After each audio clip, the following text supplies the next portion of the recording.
What if I told you that I just found the answer to how devil fruits can be infused into inanimate objects?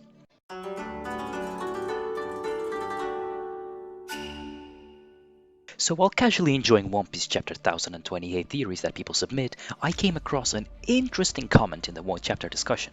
It was this small thread that caught my attention. Basically, it's just this guy explaining how Queen's body works. We know that Oda doesn't like nudity too much, so he just made Zoan transformations morph with clothes or other objects, such as cybernetic enhancements. This is seen with Queen modifying his normal body and maintaining the modifications while in full and hybrid Zoan form. Now, here enters 4 Monkey D. Luffy 4 with a simple comment. Does this explain how objects can get devil fruits? Are objects with devil fruit powers previous humans? At first, I laughed it off. In no way would that be true, right? But this is where I stopped and thought for a bit, and I am about to present you with a theory which might prove that Lasso and Funkfeet are actually dead humans. Before we start with inanimate objects, let's dissect how Zoan devil fruits work with normal people. Anything on or inside the body gets transformed along with the user. Now, we know through Queen that if you change parts of yourself, the same parts change in your Zoan transformation. This also applies to wounds or scars. For example, in Kaido's case, the scar he received in his full Zoan form still stays in his regular and hybrid forms. By such, we can assume that anything that is in full contact with the user's body transforms along with the user. The last ingredient we need to analyze is something that has been managed to be kept secret for over 24 years. How exactly devil fruits work. I can't give a full explanation, but I can however mention a certain moment in Punk Hazard. When Law swapped Tashigi and Smoker's hearts, or souls, Tashigi could still use Smoker's devil fruit inside of his body. This tells us that devil fruits aren't bound to the soul, but to the body directly. We of course know about the reincarnation of devil fruits as seen with Smiley, but who said that a devil fruit ability completely disappears from the user's body after they die? It might seem silly, but take a look at Brook. He has no heart or brain, but still inhabits his body through the use of the Yomi Yomi no Mi.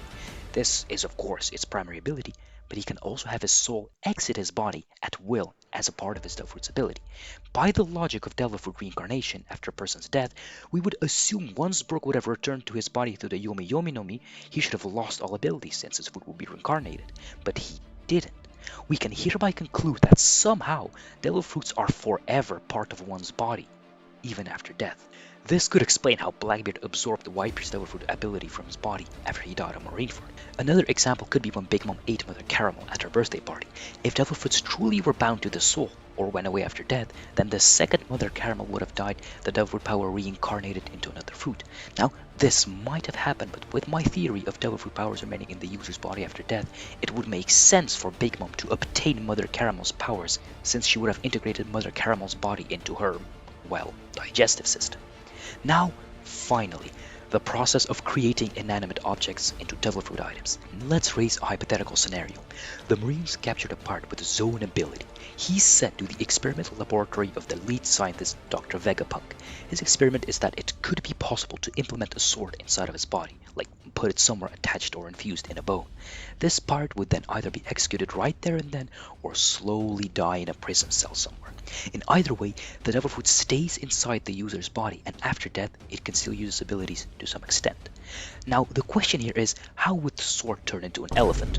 Can the sword be given commands? Can it be trained? Well, what I believe here to be is that once the user of a Zoan devil fruit perishes, its corpse attains the form of the animal which they could turn into. Think about Little Garden. We see a bunch of dinosaurs there and we're sort of given a reason as to why, but imagine if all of them were previous ancient Zoan users. What if they had a headquarters or a graveyard in Little Garden and then their animal forms inhabited the island after death? Let's get back to the previous example of the pirate which died with a sword inside of him. After his death, an elephant appears inside of the prison cell, and the Marines, aware of it being a Zoan, start to train it to be able to transform back into its base form, the sword, at their command. This could be how Spandam's sword was made, but I could also be wrong, and One Piece wouldn't take such a dark turn. In any case, leave a comment telling me whether I'm wrong or right, and I'll be sure to discuss it with you. Thanks for watching, and goodbye.